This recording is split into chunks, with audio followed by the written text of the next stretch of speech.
meus queridos alunos, aqui é o Wesley, professor de História. Nós vamos falar do período da República Populista Brasileira. São aula para a semana 1 do PET 3 do nono ano.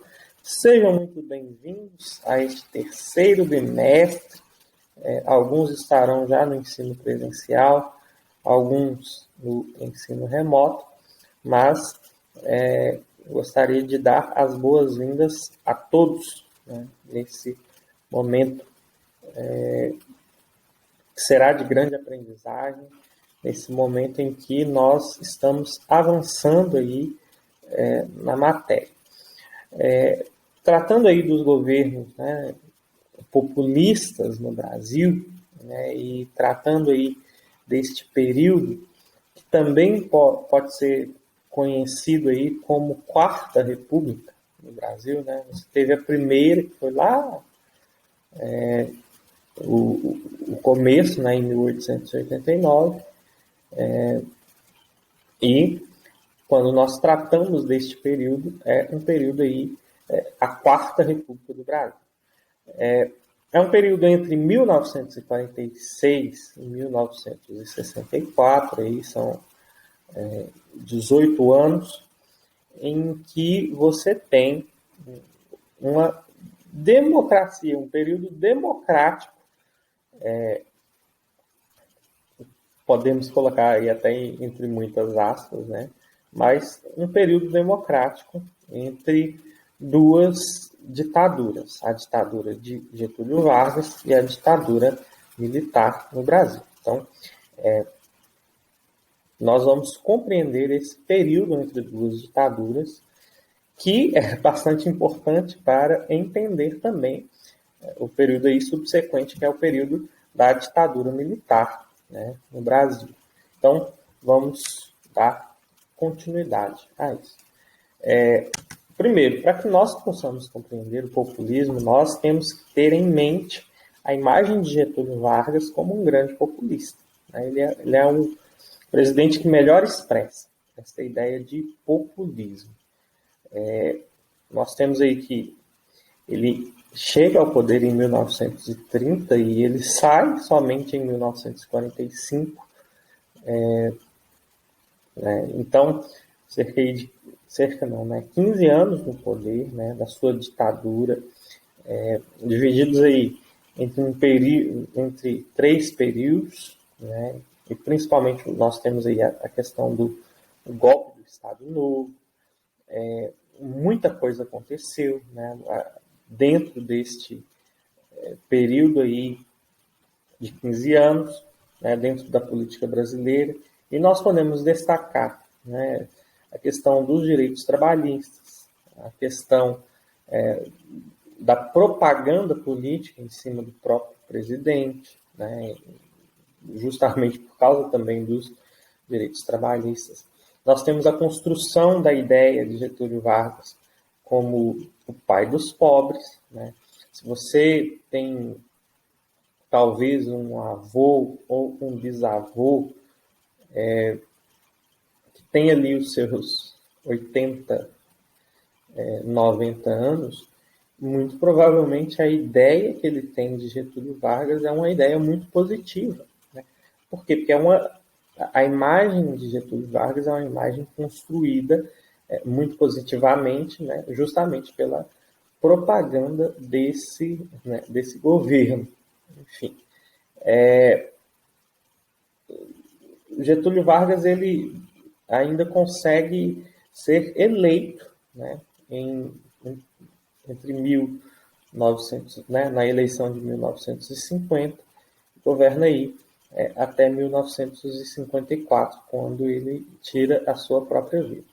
Então, ele é a expressão máxima aí de populismo, né? Ele é o que melhor expressa o populismo no Brasil. Então, se você for pesquisar aí na internet vídeos aí da própria época, você vai ter uma ideia aí do que estamos tratando. Por exemplo, a forma que ele se dirigia, né, aos trabalhadores, trabalhador brasileiro. Então, tem toda uma construção de uma imagem, né, de um herói, de uma liderança aí bastante, digamos que até paternalista, né, em determinado sentido. Então, fica aí que você precisa saber, né, pelo menos por agora, sobre Getúlio Vargas. Mas o que seria exatamente populismo? Esse termo, ele vem caracterizar um período político brasileiro entre 1946 e 1964. Este é um fenômeno que ele não se restringe ao Brasil. Você tem na Argentina, no Chile, no México, presidentes aí que também vão se assemelhar nesse sentido aí a essas características desses presidentes brasileiros. Então nós vamos englobar aí alguns presidentes, como o próprio Getúlio Vargas, o governo aí de JK, o governo de Jânio Quadros, de João Goulart, e nós vamos ter aí também o governo Dutra, né, que é o primeiro. Assim que cai a ditadura, né, assim que cai o Estado Novo, nós temos o Dutra que chega ao poder. Enfim, vamos caracterizar o que, né, as principais características aí desse governo populista. Primeiro, a relação direta e não institucionalizada entre o líder e as massas. Esta é uma ideia que talvez não seja tão estranha para nós, né? Talvez não seja uma questão que nos cause tanta estranheza, né? O presidente que quer se comunicar diretamente com a população, enfim, sem né, os entraves aí das instituições. Forte nacionalismo econômico. Você tem a questão aí da economia, bastante aí estatal, e defesa da união das massas. Então, essas são ideias aí bastante presentes em todos os governos, né, desse período populista aí. Liderança política baseada no carisma pessoal. E aí é importante nós lembrarmos que o Getúlio Vargas, né, a gente que é de Pará de Minas, a gente tem uma história bastante interessante ligada aí ao Getúlio Vargas, porque nós temos um paraminense que está ligado bastante aí também ao governo Vargas, que é o Benedito Valadares, né, que foi, inclusive, conselheiro aí do presidente. Então, se nós formos até tratar um pouco de história aí local, nós vamos ver que existe um aspecto aí até bastante, né? Há personagens na nossa história local que tem se associam bastante à imagem aí do Getúlio Vargas como uma pessoa aí carismática. O que é essa pessoa carismática? É uma pessoa que é agradável, né, de algum modo, né, consegue convencer as pessoas a gostarem dela. Então, é essa ideia, né, de carisma pessoal e de uma rede de clientelismo, né, que trata aí, vamos dizer, de troca de favores, né, troca de favores. Um frágil sistema partidário, né? Essas são características bastante importantes. Podemos problematizar, podemos jogar aqui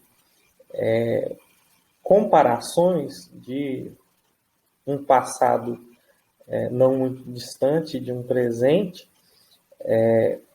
para compararmos, né? Fazermos comparações e características que podem ser aí presentes, podem ser aí, inclusive, continuidades políticas aí no nosso, né, no nosso contexto atual. Então, é algo que é possível fazer esse tipo de associação, né, mas não é o momento que nós vamos fazer agora. Tratando aí de todos os governos que existiram, e o primeiro foi o Eurico Gaspar Dutra, principalmente aí, né, os principais acontecimentos. O alinhamento do Brasil com os Estados Unidos na Guerra Fria. Então, o Brasil ele está se alinhando ao bloco capitalista, ok? Presta bastante atenção nessa questão de Estados Unidos, nessa questão de Guerra Fria, que ela é bastante importante para nós compreendermos bem as tensões também sociais que existem no Brasil nessa época. A aprovação da Constituição de 1946, que é liberal e democrática, né? Você tem esta ideia de liberalismo político, né? Questão da democracia, questão, enfim, desta situação. O plano SALT, depois eu vou dar uma explicação mais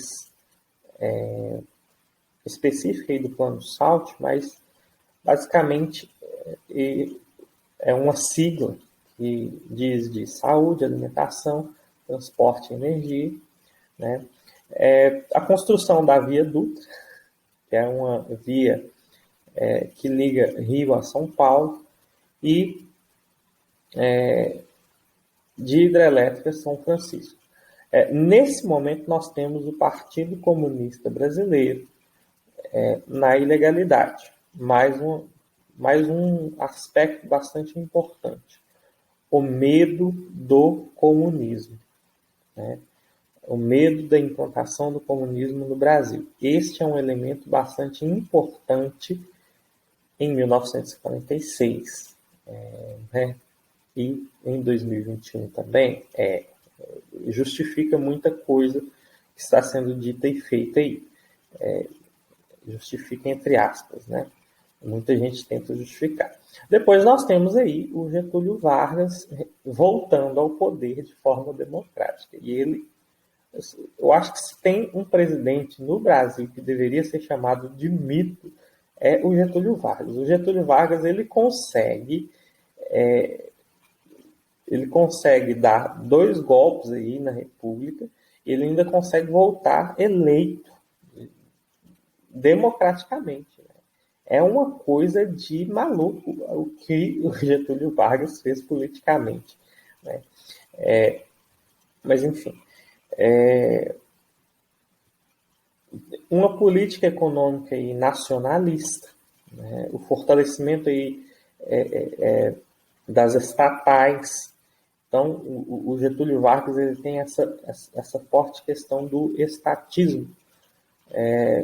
A campanha do petróleo é nosso, né, a criação aí da Petrobras, os grupos entreguistas queriam a privatização desse setor, o que não aconteceu naquele momento, muito provavelmente venha a acontecer, né, por agora.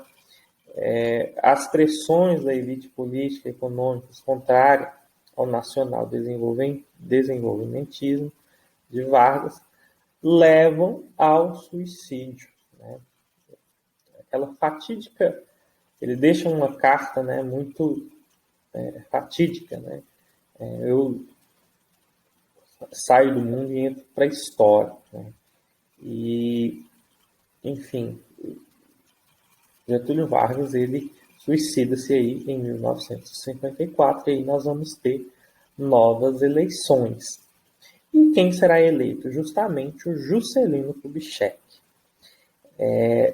O Juscelino Kubitschek ele quase não chega, né,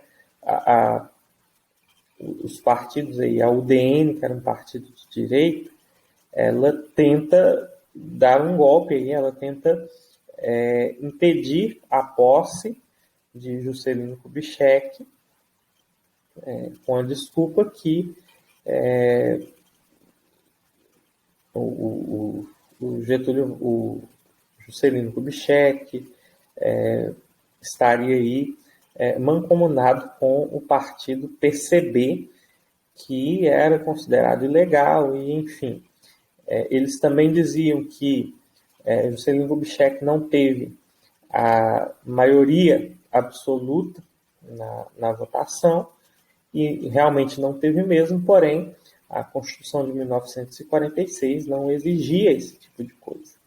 Então, houveram movimentos aí para garantir a posse do Juscelino Kubitschek em 1956. O que caracteriza o governo de Juscelino Kubitschek? Uma continuidade daquele nacional-desenvolvimentismo do Getúlio Vargas, né? Porém, o JK ele abre aí ao capital internacional, né? Então os empréstimos com a FMI, o plano de metas, que nós vamos também falar um pouco aí depois, de 50 anos em 5, a construção da nova capital Brasília, que foi a meta síntese, né, que ocorreu aí. Também ocorre um êxodo rural e a urbanização muito forte nesse período. A criação do SUDEM, que é a Superintendência do Desenvolvimento do Nordeste. Logo depois do Juscelino Kubitschek, nós vamos ter o Jânio Quadros. O Jânio Quadros é uma figura bastante maluca, é uma figura bastante icônica. Ele pode ser considerado aí, digamos que até uma, entre aspas, vitória da direita. Então, o candidato da UDN, né, chega ao poder aí, apoiado, né, pelos udenistas, chega ao poder, porém, vai ter alguma relação aí com, por exemplo, ele dá uma medalha para o Che Guevara, né, nada mais de esquerda que isso. Mas, enfim, ele vence as eleições com o discurso de acabar com a corrupção, e também rompimento com os Estados Unidos. O Brasil é muito, muito bizarro, tem hora, né? Tem hora. Desde que isso aqui é Brasil, tem muita coisa bizarra, né? Mas, enfim. Só que, com apenas 8 meses de mandato, ele renuncia ao poder. Ele acreditava que ele voltaria ao poder de alguma forma aclamado pelo povo, e assim, a sua saída, a sua renúncia foi, na verdade, uma tentativa de golpe que não deu muito certo. Na ausência de Jânio Quadros, nós temos aí uma possibilidade, né, de ocorrer vários problemas, o que fez com que o governador do estado do Rio Grande do Sul, Leonel Brizola, ele iniciasse uma campanha aí chamada Campanha da Legalidade, para garantir que João Goulart tomasse posse como presidente. Nesse período, houve a adoção pelo parlamentarismo por algum tempo, houve um plebiscito e o presidencialismo ganhou, né? E houve um plano trienal para diminuir as importações. E aí nós vamos ter algo que vai movimentar bastante o governo, né, João Goulart, que é a questão do plano de metas. Na verdade, do plano das reformas de base. As reformas de base, basicamente, são o que mais vão causar problemas aí neste período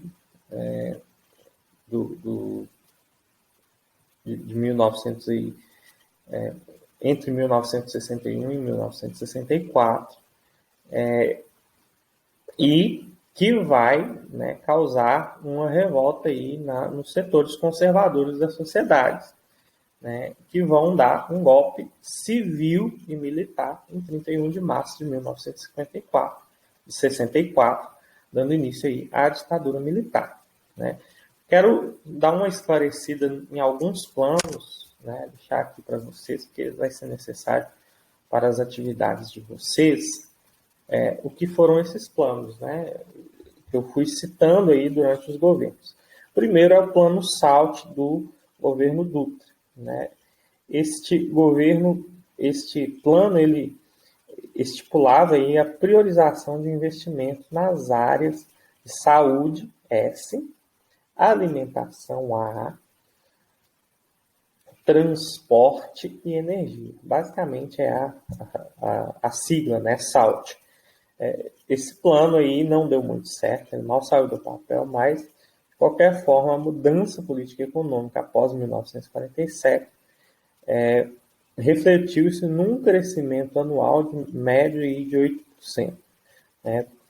Um ponto negativo notável da política econômica de Dutra foi o fracasso no combate ao aumento do custo de vida, sobretudo nas grandes cidades brasileiras. Então, nós vamos ter aí um problema gravíssimo com a inflação já nessa época. Outro plano aí bastante importante é o plano de metas, que é de Juscelino Kubitschek. Ele queria avançar 50 anos dentro aí dos 5 anos do seu governo. Então, foi um programa cuja finalidade era melhorar as infraestruturas brasileiras, implementado durante o governo Juscelino Kubitschek. O projeto definia 30 objetivos, mais um objetivo que era a meta síntese, que era a construção da cidade de Brasília, e eram divididos em 5 áreas, né? 5 setores a serem alcançados aí: energia, transporte, indústria, educação e alimentação. A educação foi o que menos recebeu recursos aí. Qualquer semelhança aí com o presente, né? Mas enfim. Basicamente a intenção era estimular o desenvolvimento da indústria leve no Brasil. Então este foi o plano de metas. Então, plano SALT, governo Dutra, plano de metas, governo JK, e nós vamos ter as reformas de base do governo João Goulart. Era um conjunto de medidas aí que objetivavam reestruturar as instituições políticas, jurídicas e econômicas do país. Pretendia-se, por meio de reformas, atenuar o quadro de desigualdade social do país, contudo sem ultrapassar os marcos do liberalismo político e econômico. Né? As reformas aí principais: agrária, administrativa, constitucional, eleitoral, bancária, tributária e universitária ou educacional. Nesse sentido aqui, nós vamos ter aí acesa aquela alerta de comunismo. Né? Um grande medo do comunismo ser implantado no Brasil nesse momento, que acaba aí, inclusive, justificando para, né, as classes aí conservadoras da época o golpe de 1964. Vamos para as atividades. Na atividade 1, você tem aí, você vai explicar, né, com as suas palavras, mais ou menos com as suas palavras, porque, enfim, né, o conceito de populismo não surge do nada na sua cabeça. Né? Às vezes eu acho as formulações das atividades um pouco exageradas em... Né? Explique com as suas palavras a ideia de populismo. Né? Nós explicamos aqui e você vai colocar aí com as suas palavras. Número 2, façam uma breve pesquisa. Olha como eu ajudei vocês, né? Na internet ou no livro didático e caracterize plano SALT, plano de metas e reformas de base. Meus alunos, com certeza eu vou deixar o PDF desta apresentação com vocês. A número 3 é uma questão de múltipla escolha e vocês vão ler com bastante atenção para compreender aí, né? Está tratando da renúncia de Jânio Quadros e da questão aí de um acontecimento ligado com o Leonel Brizola, governador do Rio Grande do Sul na época. É interessante que o Leonel Brizola ele é o único cidadão que foi governador de 2 estados diferentes, do Rio Grande do Sul e do Rio de Janeiro. Essa é uma curiosidade praticamente inútil para a sua prova, para a sua atividade, pelo menos é interessante você saber disso. Tem um cara que é o bichão mesmo, foi governador de 2 estados. Na número 4, vocês vão tratar aí um pouco de Jânio Quadros de novo e de João Goulart. Essa número 4, eu peço que vocês leiam com bastante atenção e reflitam bastante sobre a aula de hoje. Eu confesso que ela é uma atividade até um pouco difícil de você compreender, de você conseguir responder, porque eu mesmo, né, se não fosse uma leitura muito atenta disso aqui, eu não conseguiria fazer por mim mesmo, olha só. Mas, enfim, ela está com uma linguagem um pouquinho difícil, alguns detalhes um pouquinho difíceis de você compreender, mas eu gostaria que você lesse com atenção para que você possa responder esta atividade. Então, até a próxima semana. Deus abençoe você. Bons estudos e qualquer dúvida estou à disposição.